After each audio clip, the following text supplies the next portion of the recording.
চট্টগ্রামের মিরসরাইয়ে ট্রাকের ধাক্কায় শ্রুতি পাল নামের এক কলেজ ছাত্রী নিহত হয়েছেন। গত 7 জুন রবিবার বিকেলে ঢাকা চট্টগ্রাম মহাসড়কের মিরসরাই পৌর সদরের উত্তর বাইপাস এলাকায় এই দুর্ঘটনা ঘটে। এ ঘটনায় মোটরসাইকেল চালক তানভীর হোসেন নামের একজন আহত হন ও শ্রুতি পাল নামের একজন নিহত হয় বলে জানা যায়। তবে শ্রুতিপালের পরিবারের দাবি তাকে হত্যা করা হয়েছে।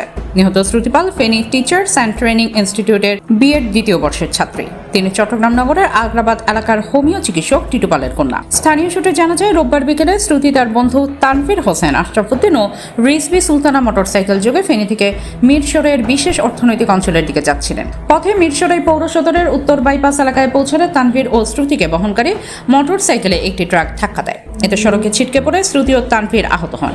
স্থানীয়রা তাদের উদ্ধার করে মিরসরাই সেবা আধুনিক হাসপাতালে নিয়ে যান। তবে শ্রুতির অবস্থার অবনতি হলে তার বন্ধু তানভীর তাকে চট্টগ্রাম মেডিকেল কলেজ হাসপাতালে নিয়ে যান।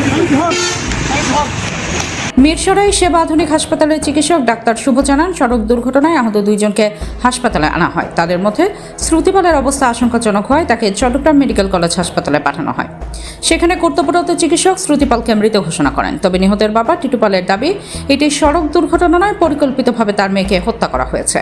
আমরা সুষ্ঠু তদন্তের মাধ্যমে প্রকৃত ঘটনা উদ্ঘাটনের জন্য আইনি পদক্ষেপ নেব। আমার বোন মূলত তো সেই টাইমে টিউশনে যায়।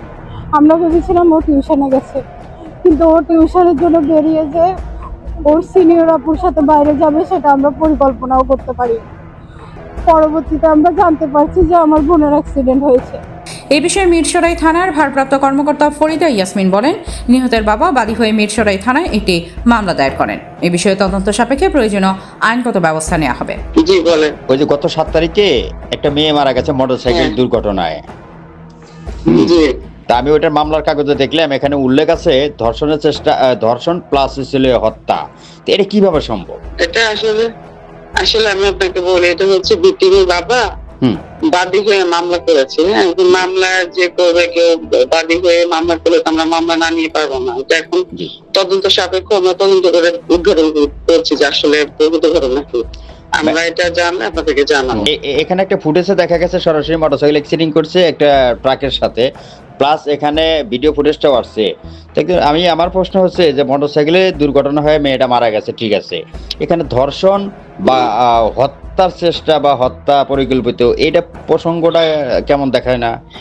এখন ওই ছেলে আর মেয়ের সাথে ছিল, এখন তাদের ধারণা তার বাবা বলছে। এখন আমরা যদি মামলা নেই তখন তো আবার আমাদেরকে বলবে যে আমরা কেন মামলা ঘটনার বিষয়ে কেন মামলা নিচ্ছি না, তাই না? ঘটনাটা হচ্ছে তাদের ধারণা যে ওরা যখন বের হয়েছে ওরা তো আসলে ফেনী থেকে আসছে, আসার পথে তাদের ধারণা যে আসার পথে তাকে রেপ করে মার্ডার করে ওরা রাস্তায় এটা নাটক সাজাইছে। হ্যাঁ, তো অসুবিধা নাই, মামলা হয়েছে, আমরা মামলা নিয়েছি। আমরা তো অরিজিনাল যে ঘটনাটা ওটা আমরা তদন্ত করে বের করবো যে আসলে অরিজিনাল ঘটনাকে আমরা অলরেডি অনেকখানি আগায়ও গেছি। তো আমরা প্রকৃত ঘটনা আমরা যখন একেবারে করে ফেলবো তখন আপনাদেরকে জানিয়ে দেবো। নাইম আহমেদ, কুমিল্লা প্রাইম বার্তা।